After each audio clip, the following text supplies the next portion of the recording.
Vous êtes de plus en plus nombreux à nous suivre et à participer à l'évolution de la chaîne Afrique N24, et sincèrement nous tenions à vous en remercier. Nous lisons tous vos commentaires qui enrichissent le débat et vraiment nous vous demandons de nous soutenir, en aimant les vidéos pour une large diffusion, et pour continuer à avoir une ligne éditoriale indépendante, et vous proposer de nouvelles émissions toujours de plus en plus enrichissantes. Ne restons pas passifs, soyons actifs. Merci et à bientôt. Garçon, bonjour. Garçon, parfois je me dis, bon, où tu trouves ce courage pour affronter l'ogre? Allô, bonjour Julien. C'est Koulani à l'appareil. Mon frère, vous savez, Egbolbebi vous a posé la question qui a recommandé ce rapport. Vous avez dit c'est le gouvernement. Si c'est le gouvernement, il se fait harakiri. C'est eux qui ont géré. Vous voyez, sûrement que c'est la Banque mondiale et les institutions internationales qui ont demandé ça, parce qu'ils ont mis leur sous. Parce que c'est un scandale sur le continent, même en Europe. Vous voyez, et si on a mis ça sur le site de la Cour des comptes, c'est une exigence internationale. Sinon, le Togo, ceux qui nous gouvernent, ce n'est pas des gens qui volent les élections, qui falsifient les choses, ce n'est pas l'argent qui fait quelque chose. Quand nous retrouvons en 2007, ce qui s'est passé avec la délocalisation de la fête de l'indépendance à Dapò, c'est la même chose qui s'est passée. On a octroyé les marchés gré à gré aux gens. Les gens n'ont pas pu même livrer des choses, faire des choses, mais les gens ont encaissé de l'argent. Si le chef de l'État veut, il n'a qu'à auditer aussi cette fête-là. Mais les choses se passent dans ce pays, on ne réagit pas, on ne fait rien. Et aujourd'hui, les gens pensent que c'est un scandale pour le Togo. Non, la moindre des choses qu'il faut faire, comme c'est tombé sur la place publique, et nous savons que c'est ceux qui nous gouvernent qui ont géré cet argent. Et la primature même n'a pas collaboré dans ce rapport-là. Le minimum pour eux, c'est que ce matin-là, le minimum jusqu'au soir, il faut que la dame-là, la première ministre-là, dépose sa démission. Sincèrement. Oui, elle dépose sa démission, parce que c'est une honte, quoi. Ça, c'est quoi? Comment est-ce que vos enfants, vos femmes, vos fils-là, même vos parents vont vous regarder à la maison, ces ministres-là? Tout ce scandale-là, c'est quoi ça? L'argent. Et vous ne justifiez pas. L'argent qu'il faut donner aux démunis. Non, ici, là, que nous, on a refusé de donner nos noms. Et vous accaparez de ça.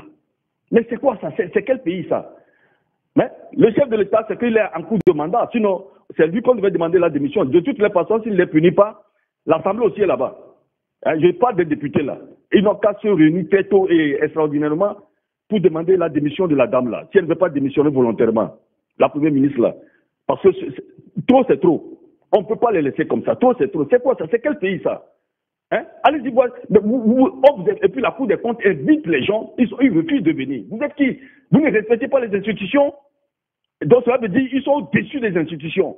Mais ce pays-là, mon frère, vous savez, de toutes les façons, la seule chose qu'il faut faire pour apaiser le cœur des Togolais, c'est leur démission.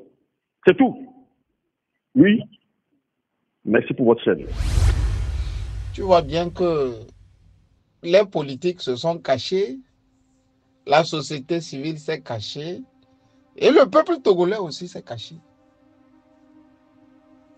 On ne peut pas me dire que bon, l'intelligence a quitté le Togo. On ne peut pas me dire que le courage a quitté le Togo.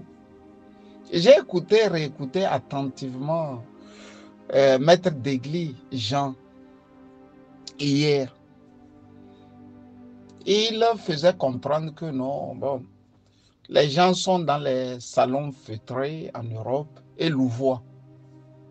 Et que c'est difficile sur le terrain. Mais l'exemple le plus parfait est que Koulani est sur le terrain. C'est l'exemple. Koulani est sur le terrain. Parfois, c'est nous-mêmes qui faisons que fort devient plus fort. Ce n'est pas fort qui est plus fort, au fait. C'est le peuple togolais qui est faible par nos manières de faire les choses. Vous voyez, la sortie d'un homme politique, Jean Yaovi Degli, il dit, les gens sont dans les salons conçus en Europe et puis bon, on le voit. Koulani n'est pas en Europe, il est sur le terrain. Fovi Katakou n'est pas en Europe, il est sur le terrain. Quand les gens ne veulent pas faire le travail, ils trouvent toujours des arguties. Ils trouvent toujours des arguties. Sinon, je ne peux pas comprendre. Vous pensez que s'il y a 1000 qui font chaque jour ce que Kolani fait, Faure Gnassingbé va se lever un matin et puis mettre mal à l'aise Kolani ou Fovi Katakou ou Ferdinand Haïté. Parce qu'il n'y a pas nombreux qui font. Pour le Togolais, certains doivent faire et eux doivent jouir de ça. En premier, les hommes politiques. C'est pour ça que toutes les fois, quand il y a un problème, eux prennent la route, ils prennent le chemin de l'exil avec femmes et enfants. Vous n'avez pas remarqué qu'au Togo, l'enfant du politique ne fait pas politique. Lui, il vit de la politique. Mais il ne vous aide pas à lutter. Vous avez remarqué, non? Au Togo, l'enfant de l'homme politique, lui, il est caché. Il vous regarde faire.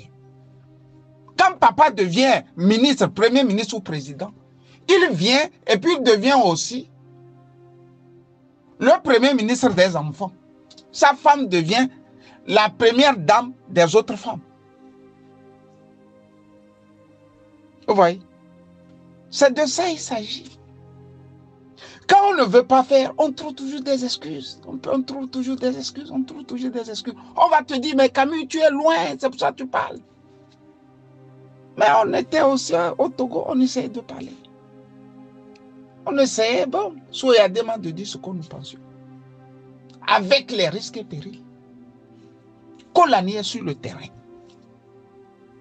Il n'est pas hors du Togo. Vous pensez que lui n'a pas peur de la mort? Vous pensez que Kolani n'a pas peur de la brutalité des militaires? Il a peur.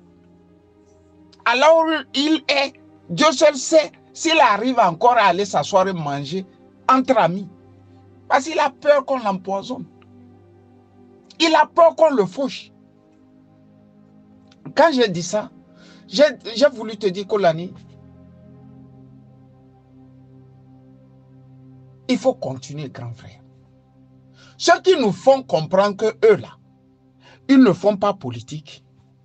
Parfois même, ils meurent avant nous. Ils meurent avant nous. Ils meurent avant nous. Ils ont des aléas terribles avant nous. Si c'est la voie tracée, mais il faut la faire. Il faut la suivre. Kolani va dire non. Tu nous vois parce que bon. Même moi là, je vais dire publiquement au Togolais. À cause de Madjourouba, Gilbert Bawara et moi, on ne se parle plus. Si je peux le dire ainsi. J'ai tapé. Je criais à huer et à dire. On ne se parle plus. Mais avant qu'on ne se parle plus, il a eu la décence de m'écrire. Et m'a dit, Camus, reste comme tu es. Pour vous dire que même si on n'est pas amis, il reconnaît que non. L'homme là a des valeurs et des principes qu'il défend. C'est de ça il s'agit. Camus, reste comme tu es. Il ne faut pas changer. C'est ça qu'on appelle un homme. Vous n'êtes plus amis, mais il te reconnaît des valeurs. Voilà. Kolani, reste comme tu es. C'est ce que moi on m'a dit. Moi aussi je te le redis. Reste comme tu es. Dans la diaspora, les gens essaient de nous faire comprendre que non. Nous on en fait trop. Mais si tu es né, tu n'aimes pas l'injustice, tu ne sais pas dormir quand les autres sont injustement martyrisés. On veut que nous cessions. On ne peut pas, on veut aussi. Je veux regarder l'injustice et passer, mais j'arrive pas. J'arrive pas. On est avec, on ne devient pas. Kolani continue. Quand j'ai dit ça encore, j'ai voulu te dire, Kolani, tous les jours que Dieu fait, Je dis tous les jours que Dieu fait. Les Togolais ont des raisons de prendre les rues. Tous les jours. Si ce n'est pas un Togolais on a tué, c'est l'argent de tous les Togolais on a ramassé. Et le peuple la regarde. C'est ce que Jean Degli dit.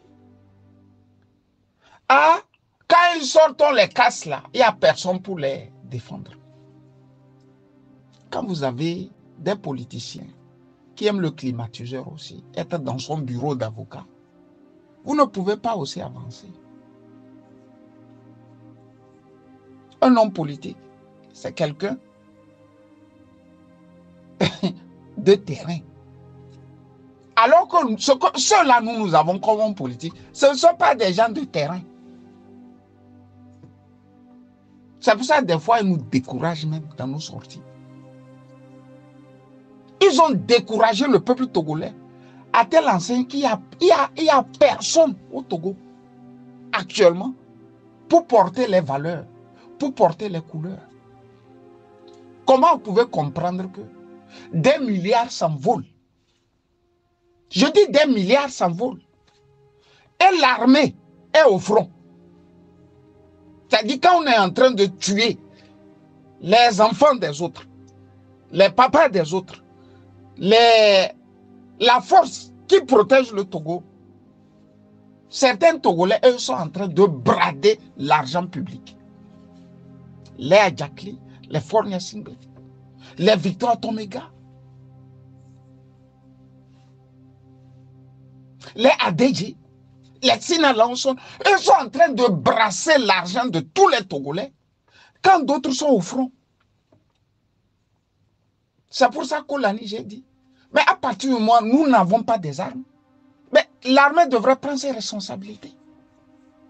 Chaque militaire au Togo doit prendre ses responsabilités pour mettre de l'ordre. On ne dit pas de nous nommer des ministres et des premiers ministres pour mettre de l'ordre afin que nos petits frères là ne restent plus dans les classes où il n'y a pas de toit. Regardez les milliards qu'ils prennent. Est-ce qu'avec ces milliards-là, ça ne suffirait même pas de faire des écoles, ne serait-ce que dans la partie septentrionale, pour que les Togolais ne se retrouvent pas ensemble avec les djihadistes pour combattre les Togolais encore? Kolani, tu es de la partie septentrionale. Ton village est dévasté. Il te revient dans tes sorties de dire à l'armée de prendre ses responsabilités. Et à nous tous. C'est la société civile qui devrait se lever et dire non, prenez vos responsabilités. Comme ça se passe en Iran, comme ça se passe au Mali, comme ça se passe au Burkina.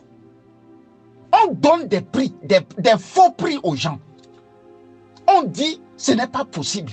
Quand tu ne peux pas sortir 10 000 de tes concitoyens et tu dis que toi tu luttes pour les droits de l'homme et qu'on te donne un prix, ce qui veut dire que celui qui donne le prix là, il est en train de faire un calcul. On dit ça, les Togolais ne comprennent pas.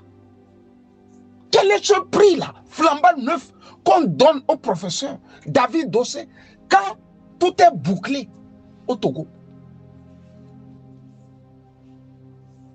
Si c'est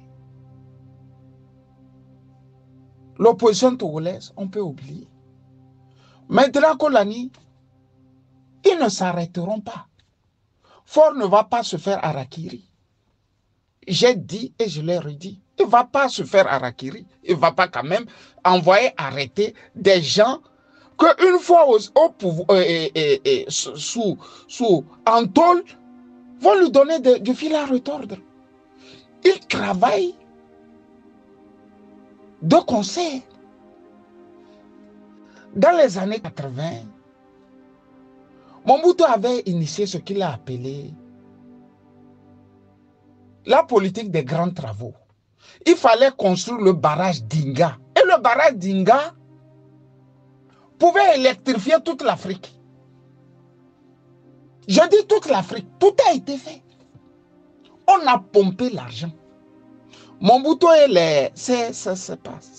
Ça ces lieutenants, ces ministres, sa cour, se sont partagés l'argent. La Banque mondiale a envoyé un Allemand pour aller voir dedans. Arrivé, l'ont empoisonné. Le gars a eu juste le temps de faire le rapport. Et c'est par ce rapport, nous connaissons ce qu'on a appelé la construction des éléphants blancs. Au fait, c'était un mensonge. Mobutu n'a arrêté personne. Et il est mort en arrêtant aussi personne. C'est le même exemple avec Faure Gnassingbé. Vous attendez que Faure Gnassingbé arrête le voleur. C'est-à-dire le voleur qui crie au voleur, quoi. Et c'est l'histoire du voleur qui crie au voleur. Nous, on dit que tes ministres volent. Lui aussi, il dit, ah, les ministres volent. Moi, je ne compte ni sur la société civile, ni sur le peuple togolais. Je compte maintenant sur l'armée. Parce que c'est elle qui est au fond. C'est elle qui est humiliée par des djihadistes. C'est elle qui a faim. Bonne journée, Kolani. Vous êtes de plus en plus nombreux à nous suivre sur Afrique N24, et vraiment nous tenions à vous en remercier. Nous lisons tous vos commentaires qui enrichissent le débat et vraiment nous vous demandons de nous soutenir pour continuer à avoir cette ligne éditoriale indépendante, et vous proposer des émissions toujours de plus en plus enrichissantes. Merci et à bientôt. Likez la vidéo si ce n'est pas déjà fait. Laissez aussi votre point de vue en commentaire. Abonnez-vous et cliquez aussi sur la petite cloche de notification pour ne rien rater de nos prochaines vidéos. N'oubliez pas de partager aussi la vidéo et de la liker.